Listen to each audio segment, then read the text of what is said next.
घटनेचा पुढेच काय अन्यायाला झुकवत जा। पदाधिकारी संघटनेच्या सर्व कार्यकर्त्यांना विनंती करेन की त्यांनी कार्यक्रमासाठी ठिकाणी येऊन बसायचंय। 2 लढाया जिंकलो, एक ठाण्याच्या वन हक्काची लढाई आणि दुसरी पालघरच्या वन हक्काची लढाई। श्रमजीवी संघटना जिंदाबाद। प्रमुख पाहुणे सन्माननीय पालघर जिल्ह्याचे जिल्हाधिकारी महोदय बोडके साहेब,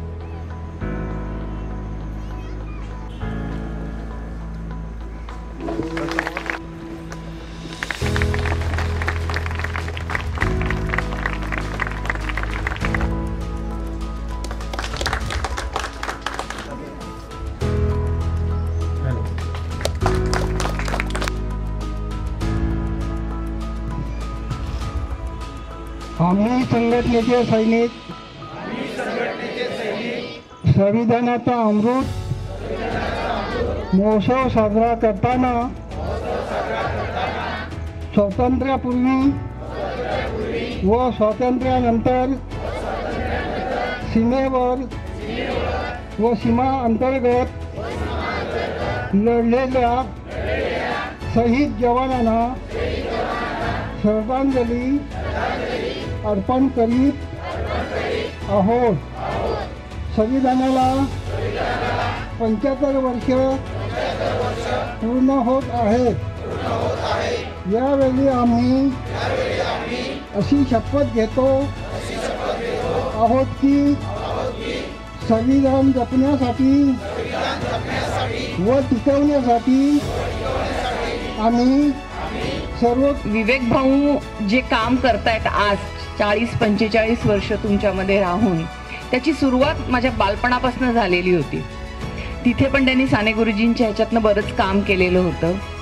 आज खरं तर माझं मन खूप अभिमानाने भरून आलेलं आहे की आमदार झाल्यानंतर पहिल्यांदाच मी कुठच्या तरी मोठ्या व्यासपीठावर येते आणि ते व्यासपीठ हे माझ्या हक्काचं व्यासपीठ आहे, माझ्या संघटनेचं व्यासपीठ आहे। मला भाऊंच्या कार्याचा देखील फार मोठा अभिमान वाटतोय। हा माझी दुसरी वेळ आहे या ठिकाणी येण्याची। पूर्वी या क्रीडा स्पर्धांच्या माध्यमातून त्याच्या उद्घाटन प्रसंगी देखील या ठिकाणी आलो होतो।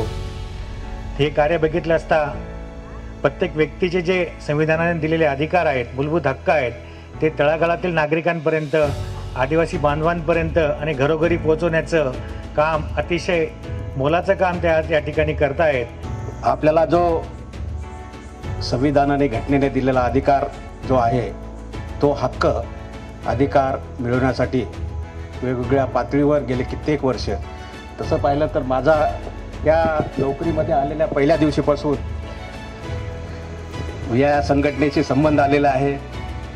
विवेकभाऊशी असेल की त्यांच्या सगळ्या पदाधिकाऱ्यांशी अनेक वेळा त्यांच्या मागण्या असताना अनेक वेळा आमचा थोडा आम्ही आमच्या सरकारी पद्धतीने जेव्हा वागतो तेव्हा त्यांनी त्यांचे हक्क मिळवण्यासाठी कोणत्या पद्धतीनं त्यांची मागणी करतात आणि निश्चितच थोडासा कधी कधी मैत्रीचंच होतं, कधी कधी संघर्षाचं पण वातावरण निर्माण होतं। पण निश्चितच गेले 30 वर्ष झाले मी 94ला ह्या उपजिल्हाधिकारी म्हणून जॉईन झालो, त्या दिवसापासून ते आजपर्यंत वेगवेगळ्या माध्यमातून म्हणजे कुठेही असेल, या जिल्ह्यातही असेल, ठाणे जिल्ह्यात असेल किंवा पालघर जिल्ह्यात असेल किंवा मी कोकण भवनला असेल, ते सगळ्या ठिकाणी वेगवेगळ्या माध्यमातून या संघटनेशी संबंध आला।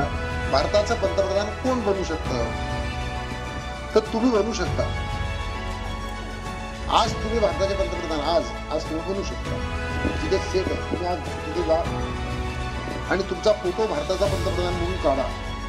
इथे फोटोग्राफर आहे, तो तुम्हाला प्रिंट देईल, फ्रेम करून देईल, ती तुम्ही तुमच्या घरात लावा आणि बाजूला लिहिलेलं आहे की भारताचा पंतप्रधान होण्याकरता काय करावं लागतं, नागरिक असण्याकरता काय करावं लागतं। त्यामुळे तुमच्यापैकी प्रत्येकाने आज भारताचं पंतप्रधान बनून जा अशी मी तुम्हाला विनंती करतो।